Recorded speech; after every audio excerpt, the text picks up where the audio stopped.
अस्सलाम वालेकुम जी, मेरा नाम है आसिफ नवाज और आप देख रहे हैं आपका अपना प्यारा YouTube channel I am teacher. आप हमारे इस चैनल को अपने यूट्यूब के सर्च बार पर जाके @IamTeacher33 पर भी सर्च कर सकते हैं। तो चलें जी, अपनी वीडियो की जानिब बढ़ते हैं। आज की वीडियो हम फिजिक्स 101 की जो फाइनल टर्म के प्रिपरेशन एग्जाम्स की प्रिपरेशन है उस पर है।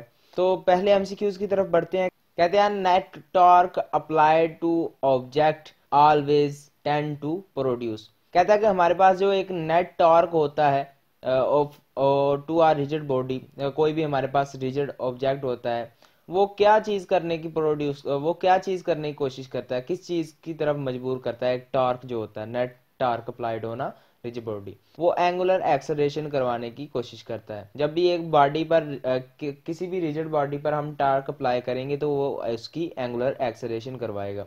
नेक्स्ट देखते हैं, object attach to one end of a spring makes 20 vibration in 10 second. कहता है हमारे पास जो एक ऑब्जेक्ट है अटैच होता है किसी भी एंड पर ऑफ अ स्प्रिंग, किसी भी स्प्रिंग के एंड पर, और वो 10 सेकेंड में 20 वाइब्रेशन करता है। तो इसकी एंगुलर फ्रीक्वेंसी कितनी होगी?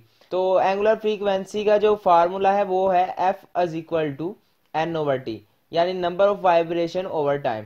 तो number of vibration over time जब हम लगाते हैं तो 20/10 आता है, और हमारे पास जो आंसर आता है वो 2.0 रेडियन ओवर सेकेंड, या फिर हम ये कह सकते हैं 2 हर्ट्ज आता है फ्रीक्वेंसी। चूंकि ये एंगुलर फ्रीक्वेंसी है इसलिए इसके साथ हम रेडियन का इस्तेमाल करेंगे। नेक्स्ट देखते हैं, in simple harmonic motion the restoring force must be proportional to the. कहता है हमारे पास सिंपल हार्मोनिक मोशन में जो रिस्टोरिंग फोर्स है किसके डायरेक्टली मस्ट प्रोपोर्शनल होनी चाहिए? तो वो डिस्प्लेसमेंट के प्रोपोर्शन होनी चाहिए। जितनी ज्यादा डिस्प्लेसमेंट होगी उतना ज्यादा बॉडी सिंपल हार्मोनिक परफॉर्म करेगी। कहता है mercury is a coefficient liquid to use in the barometer because. हमारे पास जो मर्करी है एक कोफिशिएंट लिक्विड होता है जो कि बैरोमीटर में यूज किया जाता है। क्यों यूज किया जाता है? इट हैज हाई डेंसिटी, कि हमारे पास जो मर्करी होता है उसकी डेंसिटी बहुत ज्यादा हाई होती है। नेक्स्ट देखते हैं दी यूनिट ऑफ इलेक्ट्रिक फील्ड। हमारे पास जो इलेक्ट्रिक फील्ड होती है उसका यूनिट क्या है? उसका यूनिट होता है जूल ओवर मीटर। हम जानते हैं इलेक्ट्रिक फील्ड है वर्क ओवर, हमारे पास जो जूल ओवर कॉलम होता है जी का, हमारे पास ये आंसर गलत लगा हुआ है इसलिए मैं इसे रेज कर रहा हूँ। हमारे पास जो इसका इलेक्ट्रिक फील्ड का हमारे पास यूनिट होता है वो जूल ओवर कॉलम होता है। यानी कि हमारे पास वर्क होता है किसी भी चार्ज पर, तो जूल का जो यूनिट होता है वो वर्क का जो यूनिट होता है वो जूल होता है, और किसी भी चार्ज का जो यूनिट होता है वो कॉलम होता है। तो हमारे पास करेक्ट ऑप्शन होगा जूल पर कॉलम या जूल ओवर कॉलम। कहता है farad is the same as. हमारे पास जो फैराड होता है वो किसके सेम होता है? जूल ओवर वोल्ट के। नेक्स्ट देखते हैं, we desire to make an LC. हम चाहते हैं कि हम एक एलसी सर्किट बनाएं डेट ओसिलेट एट 100 हर्ट्ज, जो जिसकी फ्रीक्वेंसी हो 100 hertz, using the inductance of 2.5 H। We also need to capacitance of. तो हमारे पास कैपेसिटेंस क्या होनी चाहिए? हमारे पास 100 माइक्रोफैरड कैपेसिटेंस होनी चाहिए। नेक्स्ट देखते हैं जी, the wavelength of red light is 700 nanometre its frequencies. अगर हमारे पास किसी भी वेवलेंथ की जो किसी भी वेवलेंथ ऑफ रेड लाइट की जो वेवलेंथ है वो 700 नैनोमीटर है, तो इसकी फ्रीक्वेंसी क्या होगी? तो हमारे पास जो फ्रीक्वेंसी होगी वो होगी 4.30 मल्टीप्लाई 10 रेज की पावर -5। तो हमारे पास फ्रीक्वेंसी होनी -5 नहीं आएगा, प्लस का 5 होगा। नेक्स्ट देखते हैं, which of the following statement is not true about the electromagnetic. कहता है इनमें से कौन सी जो स्टेटमेंट है वो इलेक्ट्रोमैग्नेटिक वेव्स के लिए ट्रू नहीं है, फैक्ट नहीं है। तो हम देखते हैं जो हमारे पास फोर्थ वाला ऑप्शन है, कहता है electromagnetic radiations from a burning candle is unpolarised. हमारे पास जो इलेक्ट्रोमैग्नेटिक रेडिएशंस होती हैं किसी भी बर्निंग कैंडल से वो अनपोलराइज्ड होती हैं। नेक्स्ट देखते हैं जी, कहता है कि radio waves and light waves are. कहता है हमारे पास जो रेडियो वेव्स होती हैं और लाइट वेव्स होती हैं हमारे पास वो इलेक्ट्रोमैग्नेटिक भी होती हैं और ट्रांसवर्स वेव्स भी होती हैं। नेक्स्ट देखते हैं, veins law state that 1 max के इज इक्वल टू डैश के। हमारे पास जो वेन्स लॉ है वो क्या स्टेट करता है कि हमारे पास जो 1 एल मैक्स है वो है 2.90 मल्टीप्लाई 10⁻³ मीटर। नेक्स्ट देखते हैं interference of light in evidence that. हमारे पास जो इंटरफेरेंस ऑफ लाइट है उस क्या एविडेंस देती है, कहती है light is a wave phenomena, कि हमारे पास किसी लाइट की इंटरफेरेंस होना उसके वेव फिनोमिना का एविडेंस है कि हमारे पास जो लाइट है वो वेव शक्ल में भी वेव की शक्ल में भी ट्रेवल कर सकती है क्योंकि वो इंटरफेरेंस भी करती है। नेक्स्ट देखते हैं Fahrenheit and Kelvin scales agree numerically at reading of. हमारे पास जो केल्विन है और हमारे पास जो फ़ारेनहाइट है agree numerically at a reading of -40। आगे जी according to the theory of relativity, कहता है कि हमारे पास जो थ्योरी है रिलेटिविटी की, फर्स्ट ऑप्शन देखें मूविंग क्लॉक्स रन फास्ट। हमारे पास जो मूविंग क्लॉक है रन फास्ट। अगला एमसीक्यूज देखते हैं light from a stationary spaceship is observe. कहता है हमारे पास जो लाइट होती है किसी भी स्टेशनरी स्पेसशिप से ऑब्जर्व की जाती है and then the spaceships moves directly away from the observer. कहता है तभी क्या होता है कि हमारे पास जो स्पेसशिप होती है वो ऑब्जर्वर से दूर चली जाती है एट हाई स्पीड, बहुत ही तेजी से, while still emitting the light, और अभी भी वो लाइट एमिट कर रही है। As a result the light seen by the observer has. कहता है जिसका नतीजा ये निकलता है कि हमारे पास जो लाइट है सीन बाय ऑब्जर्वर जो सीन कर रहा है वो क्या होती है, lower frequency and shorter wavelength than before. कहता है कि उसकी जो फ्रीक्वेंसी हो जाती है वो लो हो जाती है और उसकी वेवलेंथ जो होती है पहले से शॉर्ट हो जाती है। नेक्स्ट देखते हैं how fast you move away from 6.0 multiply 10⁻14 hertz light source to observe the waves with the frequency 4.0 multiply 10⁻14 hertz. तो यहाँ पर हमारे पास करेक्ट ऑप्शन है 38C। बेसिकली सी जो है वेलोसिटी को शो करता है या फिर आप कह सकते हैं कि स्पीड ऑफ लाइट को शो करता है। नेक्स्ट देखते हैं the quantum number n is most closely associated with what property of the electron in an hydrogen। के हमारे पास जो क्वांटम नंबर होता है n वो मोस्ट क्लोजली बहुत ही ज़्यादा क्लोजली एसोसिएट करता है किसी इलेक्ट्रॉन की प्रॉपर्टी को जो हाइड्रोजन में होता है, तो वो एनर्जी है। नेक्स्ट देखते हैं as the wavelength of a wave in a uniform medium increases speed will be. कहता है जैसे जैसे वेवलेंथ होगी ऑफ अ वेव, किसी भी वेव की इन यूनिफॉर्म मीडियम किसी यूनिफॉर्म मीडियम में इंक्रीज होती जाएगी तो इसकी स्पीड पर कोई फर्क नहीं पड़ेगा, इसकी स्पीड रिमेन रहेगी। The number of significant figures in 0.00150 is. कहता है इसमें जो हमारे पास नंबर है सिग्निफिकेंट नंबर्स के फिगर्स हैं वो कितने हैं। अब 0.001 है तो 1 से पहले 2 नंबर है और 1 को मिला के 3 हो जाएंगे, तो हमारे पास इसमें 3 नंबर आएंगे, 3 फिगर्स हैं। नेक्स्ट देखते हैं फॉर अ बॉडी, एक बॉडी के लिए to be equilibrium under the combined action of several forces. कहता है कि हमारे पास सिवरल फोर्सेस लग रही हो एक बॉडी पर तो वो क्या हो, वो इक्विलिब्रियम में हो। तो ऐसा कैसे मुमकिन हो सकता है। कहते हैं एनी टू ऑफ दीज, इनमें से कोई भी दो forces must be balanced bye a third force. इनमें से किसी भी इनमें से कोई भी दो फोर्सेस हो तो वो तीसरी फोर्स से बैलेंस हुई हो। नेक्स्ट देखते हैं, कहता है horizontal surface a bucket of a water. हमारे पास एक बाल्टी है पानी की, pushed from left to right, left से राइट की तरफ जाती है विद इंक्रीज करते हुए speed across a horizontal surface, जो हॉरिजॉन्टल सरफेस है उसकी तरफ। Consider the pressure at 2 points. फर्ज करें हमारे पास जो 2 पॉइंट्स हैं उन पर प्रेशर होगा at the same level in the water, तो it is higher at the point on the left. तो हमारे पास जो लेफ्ट पॉइंट पर है इस पर प्रेशर ज्यादा होगा। नेक्स्ट देखते हैं जी, कहता है कि an organ pipe with both ends open in 0.85 metre long assuming that speed of sound की जो स्पीड है इज है 340 मीटर पर second, the frequency of third harmonic pipe is. तो हम जानते हैं फ्रीक्वेंसी का फार्मूला क्या है, वो है F is equal to V is equal to F lambda.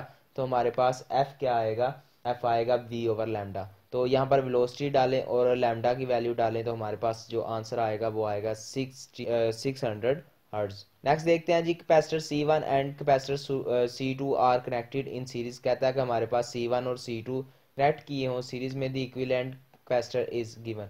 तो हमारे पास इक्विवेलेंट कैपेसिटर क्या होगा, C1 और C2 मल्टीप्लाई होंगे और तकसीम होंगे C1 प्लस, ये इसका करेक्ट ऑप्शन। नेक्स्ट देखते हैं the if the potential difference across a resistor is doubled. कहता है कि हमारे पास जो पोटेंशियल डिफरेंस है यानी V, वो किसी भी रेजिस्टर के गिर्द जो है वो डबल कर दिया जाए तो हमारे पास उसमें करंट में इजाफा होगा, करंट डबल हो जाएगा, क्योंकि हमारे पास जो V है वो डायरेक्टली प्रोपोर्शनल किसके, I के, यानी जितना ज़्यादा हम वोल्टेज को बढ़ाएंगे करंट भी उतना ज़्यादा बढ़ेगा। तो रेजिस्टेंस जो है वो हमारे पास कांस्टेंट ही, तो यहाँ पर only current is doubled. Next देखते हैं जी, Faraday's law state that an induced EMF is proportional to. कहता है हमारे पास फ्राइडेज लॉ क्या बताता है कि कोई भी इंड्यूस ईएमएफ है वो किसके proportional, the rate of change of magnetic flux, कि जैसे the rate of change of magnetic flux के प्रोपोर्शन है। नेक्स्ट देखते हैं, जनरेटर सप्लाईज 100 वोल्ट।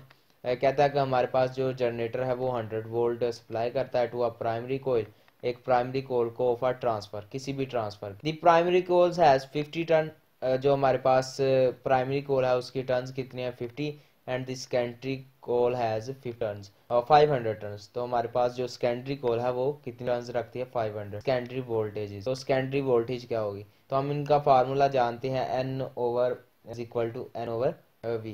तो हमारे पास N over N is equal to V1 over, तो हम जब फार्मूला लगाएंगे तो हमारे पास N2 की वैल्यू निकल जो होगी 1000 volt. Which of the following electromagnetic radiation has photons with greatest energy. तो इसमें बताया गया कि कौन से इलेक्ट्रोमैग्नेटिक रेडिएशंस रखते हैं फोटोन्स, उनकी एनर्जी भी ज्यादा होनी चाहिए। तो हमारे पास जो एक्स रेज हैं वो बहुत ज्यादा एनर्जी, ग्रेटेस्ट एनर्जी। नेक्स्ट देखते हैं जी, कहता है विजुअल इमेज इज वन।